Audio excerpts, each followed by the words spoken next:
Recentemente em Toph, vimos Kibo alertar os Estados Unidos que se a nação mais forte do mundo declarasse guerra contra o clã Miyazawa, ele e sua família aceitariam isso de bom grado. Eles não devolveriam Garcia, que era um membro da família. Foi então que a nação mais forte enviou sua primeira cartada, Jin Snuka, porém o mesmo foi derrubado por um único golpe de Garcia. Com isso, Kibo, Sonou e Otton foram atrás de Kiryu, que estava com Ryusei. Lá, Kiryu disse algo interessante. Disse que o clã Miyazawa era como bárbaros, não sabiam sequer mexer num celular, não estavam prontos para a tecnologia e seu papel seria ensiná-los a lidar com isso.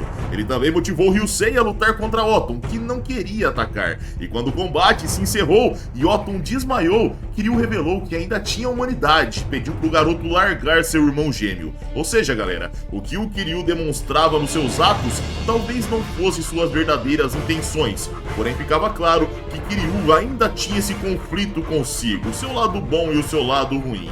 Já o vídeo de hoje começa com o Sonou em algum lugar da mansão. Ele caminhava com a ajuda de sua muleta até que Kiryu dizia por um alto-falante: "Sonou, você subiu aquele caminho íngreme da montanha, com esses seus pés debilitados?" Nessa hora, uma porta automática se abria. Sonou via uma cápsula e Kiryu continuava dizendo: "Permita-me apresentar a você alguns oponentes interessantes. À altura desse entusiasmo, conheça o Dragão GK." Sonou questionava: "O que seria um Dragão GK?" "Kiryu, eu não tenho tempo para brincar com seus brinquedos. Onde está o Ryusei?" Kiryu respondia: "Acho que está tendo um mal-entendido por aqui. Ryusei veio até mim por vontade própria." Sonou questionava: "Você fez lavagem cerebral nele?" Kiryu respondia: "Lavagem cerebral? É verdade que os pais fazem lavagem cerebral e treinam seus filhos. Tenho grandes expectativas para os meus filhos. E mesmo sendo vergonhoso, quero que cuidem de mim na minha velhice e incapacidade. Mas eu não sou um pai tão descarado e estúpido. Estou apenas tentando cultivar um espírito de independência. Estou ensinando ele a caçar para viver por conta própria, assim como as criaturas do mundo natural. Estou apenas desenvolvendo as habilidades marciais e a coragem dele para superar até mesmo seus antigos mestres. Embora seja extremamente simples, é um amor incondicional viver no mundo dos fracos como um forte. E assim, Ryusei está crescendo." Diante do corpo de Otton, Ryusei pensava: "Eu derrotei Seiko. Eu espanquei até quase matar um homem a quem devo tanto." Voltávamos para Sonou, que dizia entrando em guarda: "Ryusei amava Seiko. Seiko amava Ryusei como fosse seu próprio filho, e Ryusei o admirava. Eu vim a este lugar porque quero salvar esse Ryusei. Você sabia disso, e ainda assim ousa fazê-los lutar?" Kiryu respondia: "Ryusei sabia disso, e ainda assim escolheu por conta própria. Até o mal pode se tornar justiça se vencer, Sonou. Agora é a sua vez. Brinquedos de última geração são divertidos, mas cuidado, irmão, pois eles são perigosos." Sonou via que a tela de vídeo era desligada, em seguida o objeto à frente começava a se abrir. Podíamos ver que aquilo era uma máquina, um robô, e Kiryu continuava dizendo pelos falantes: "Tanto este lugar quanto o Dragão GK foram fornecidos pelo exército dos Estados Unidos." Sonou pensava surpreso. É como se estivesse nascendo de um ovo. Essa é a forma original desse tal Dragão GK? Nessa hora, algo extremamente rápido passava ao lado do falcão. O pilar era destruído ao ser acertado, e Kiryu continuava dizendo: "Dizem que o uso militar da inteligência artificial, a IA, mudará fundamentalmente a natureza da guerra. Estamos testando isso." Sonou se chocava com a velocidade daquele laser, sangue jorrava na sequência e podíamos ver parte da lateral do seu corpo rasgada, e Kiryu continuava: "Meu irmão, vivemos em uma era onde armas não tripuladas matam humanos. Você perdeu muita gordura abdominal e está ficando mais inteligente. Mas o corpo humano é algo frágil, e assim como eu e Seiko, você também deve estar sentindo isso. Você não está ficando mais jovem. Seus reflexos e sua visão estão se deteriorando. Sua capacidade de recuperação também está diminuindo. Seus músculos já não são tão fortes e resistentes como de outrora. Mas talvez você se apegue a algo, pois é alguém cuja funcionalidade para o combate é aprimorada. Mas você é ainda mais limitado por causa dessa perna protética. Ou você estava pensando em substituir todo o seu corpo por uma máquina? Comparado a uma máquina, o corpo humano é tão frágil quanto o tofu. A máquina avançava mais uma vez, só que agora Sonou ficava esperto. Ele ia para trás do pilar, se abaixava para evitar os detritos, mas a máquina simplesmente empurrava e destruía o pilar como se fosse manteiga. Sonou arregalava os olhos, via a máquina se aproximando através de rodinhas e Kiryu continuava dizendo: a inteligência artificial do Dragão GK lê as emoções humanas. Se for reconhecido como uma ameaça hostil, ela atacará incessantemente até que você fique incapaz de lutar. Nessa hora, um braço mecânico aparecia na lateral de Sonou. O mesmo arregalava os olhos e um impacto fazia toda a mansão tremer. Podíamos ver que um pilar havia sido destroçado, mas Kibo salvava seu tio daquele ataque mortal. Ele saía deslizando, parava em segurança e questionava: você está bem, Sonou? Que coisa é essa? Sonou respondia: Kishi, é você. Isso é um dos brinquedos de tecnologia militar avançada do Kiryu. Na verdade, é uma arma. Ele a chama de Dragão GK. Kibo ia atrás de um pilar protegendo seu tio, mas o mesmo era destruído junto com a parede ao fundo, e Kibo comentava: bem, ele tem o poder destrutivo de um canhão. Se eu for atingido por isso, serei despedaçado. Mas se ficarmos só na defensiva, não vamos chegar a lugar nenhum. Eu vou distraí-lo para que você consiga se proteger. Sonou gritava preocupado e podíamos ver golpes do Dragão GK cortando a parede e os pilares como se fossem peixes de luz. Kibo, no momento, era surpreendido por um ataque. Ele desviava por pouco, agarrava o braço mecânico que destruía a parede e ia para cima, mas na mesma hora outro braço mecânico chegava. Kibo girava na máquina, ia para baixo e desviava. Ele saía correndo enquanto os ataques eram lançados e comentava: eu tentei fazer os braços do robô colidirem entre si, mas a IA tá impedindo isso automaticamente. Sonou aconselhava: Kishi, vá para o segundo andar. Kibo desviava de 4 ataques rápidos que chegavam, mas ele era desacelerado por um ataque que vinha na frente. Em seguida, um cabo de aço saía do Dragão GK e laçava a perna de Kibo. A máquina puxava ele para cima e Kiryu dizia: máquinas de inteligência artificial são incapazes de compreender a dor humana. Elas não podem perder de vista seu propósito por causa de emoções. Essa máquina é composta por titânio. E o mais importante, com um coração frio e implacável, elas apenas executam o trabalho que lhes foi designado. Um gás sonífero era borrifado na cara de Kibo e Sonou chamava preocupado, só que na mesma hora, outro braço na frente do seu rosto também borrifava gás sonífero. Rapidamente, Sonou era induzido ao sono, assim como Kibo, que já estava inconsciente. Kiryu comentava: não há um único movimento desperdiçado. Sua forma é repleta de beleza funcional. Tudo que é desnecessário simplesmente foi removido pela inteligência artificial. Sabe, eu vim até esta parte remota da montanha. E mesmo sem conseguir ver vocês pessoalmente, muito menos encostar um dedo em vocês, eu fiz vocês ficarem aí, pendurados, espancados até virar polpa. Diante das máquinas, os humanos só são fortes até um certo ponto. Apenas máquinas podem derrotar máquinas. Kishi, Sonou e até mesmo Sei. Os poderosos homens do Nadashikage foram manipulados. Ouse ser ingrato e você adquirirá uma vontade fria. E o Sei, você me escuta? Alegre-se, pois você se tornou ainda mais forte, como uma máquina. Nessa hora, uma chamada de vídeo era ligada. Era o secretário Black que dizia: Senhor Kiryu, encontrei o que você queria.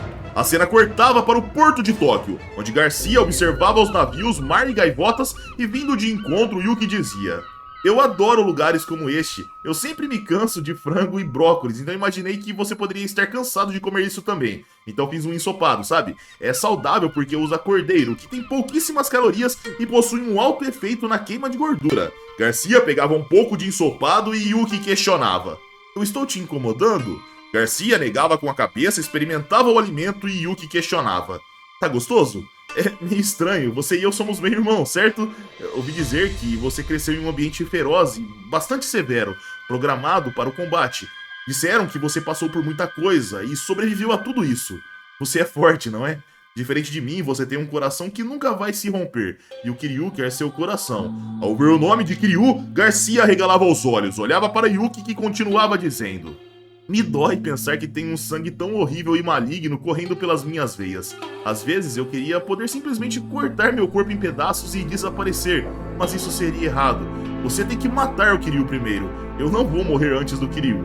Nessa hora podíamos ver um pássaro robô voando entre gaivotas. Ele sobrevoava o porto e analisava Garcia. Com uma câmera ele focava a mira e dizia: alvo localizado. Íamos para o secretário Black, que dizia na ligação com Kiryu: agora o que devemos fazer com o G28? Podemos capturá-lo ou eliminá-lo. Kiryu respondia: você parece muito confiante. Por acaso vai enviar as forças especiais? Black respondia: estamos enviando soldados mais fortes, se assim podemos dizer. Kiryu questionava: os soldados mais fortes?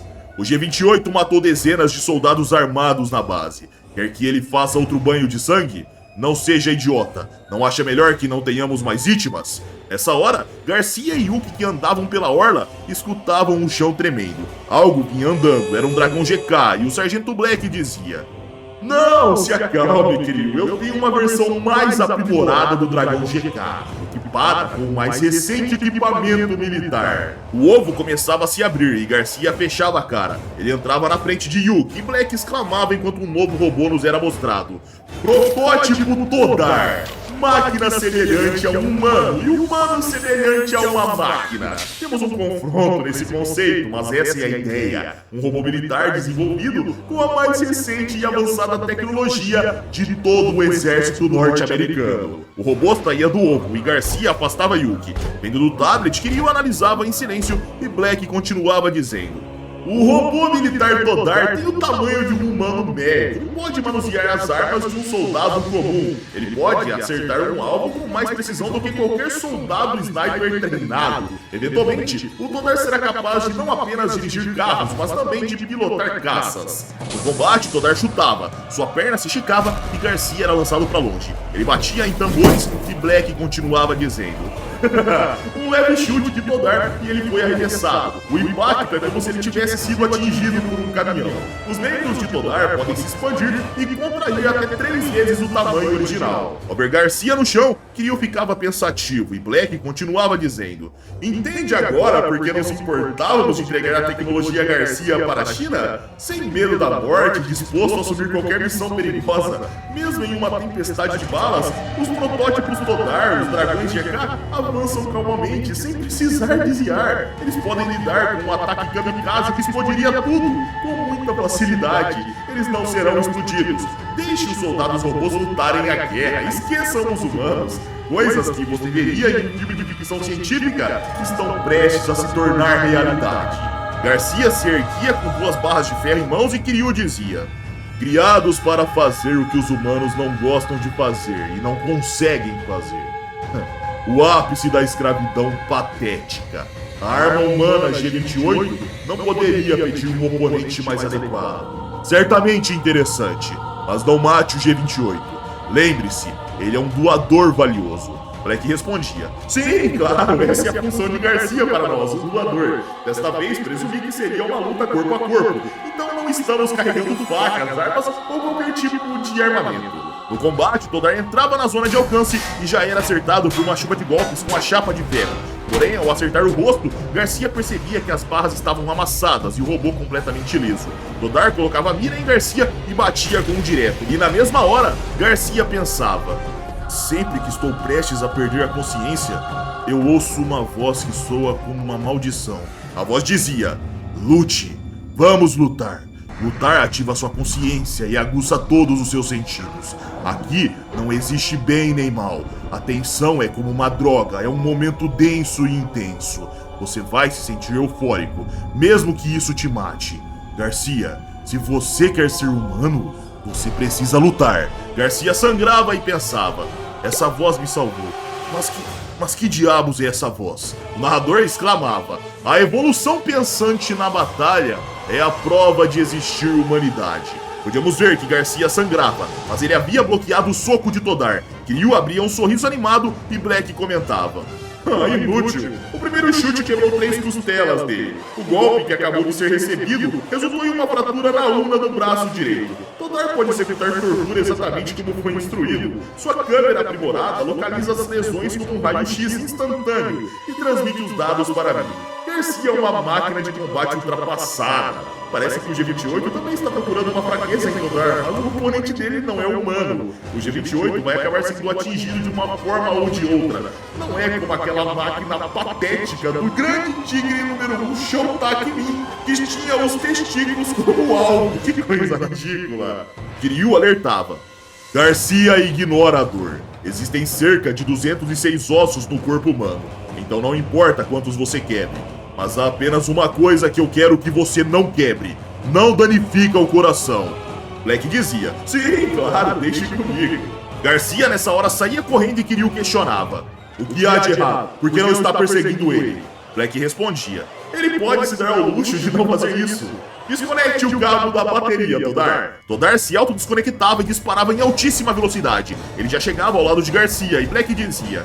O Garcia original podia correr em velocidades que superavam a de um carro esportivo. A velocidade de disparo de Todar chega a 100 km por hora, num instante. Melhorias podem aumentar ainda mais a velocidade. Seu poder destrutivo está além de 3 toneladas. Mesmo Garcia, se tentar bloquear com a mão, vai quebrá-la como madeira seca. Esse corpo vai voar como uma bola em home run. Os golpes de Todar simulam o atropelamento de um caminhão. Assim como dito, mesmo bloqueando, a mão de Garcia era quebrada. Ele era lançado para trás, via um portão de ferro e era lançado para dentro, destruindo o mesmo. Ao ver aquilo, Kiryu questionava. O Todar está brincando? O secretário Black respondia.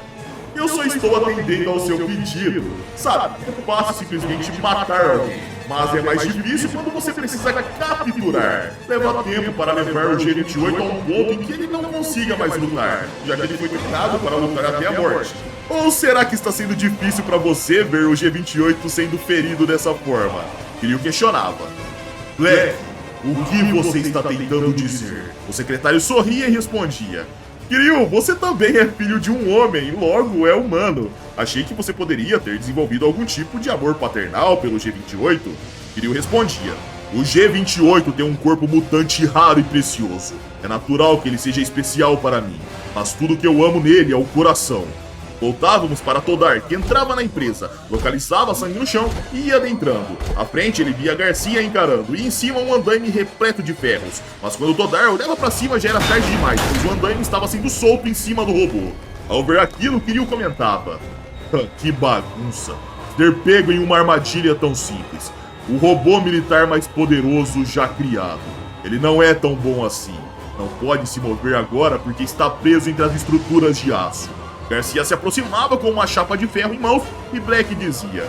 Não, senhor Kiryu, é aqui que o show de Todar começa. Íamos agora para a programação de Todar. Lá a inteligência artificial escrevia. Programa de diagnóstico de falha, 72%. Alerta, falha detectada na metade inferior do corpo. Alerta, falha detectada no braço esquerdo. Programa de auto-reparo iniciado. Quando Garcia iria cravar o cano de ferro, Todar esticava o braço e fios saíam. Eles envolviam Garcia na cabeça e pescoço. Em seguida, fios saíam das pernas. E Todar se levantava do peso acima como se não fosse nada. Kiryu questionava.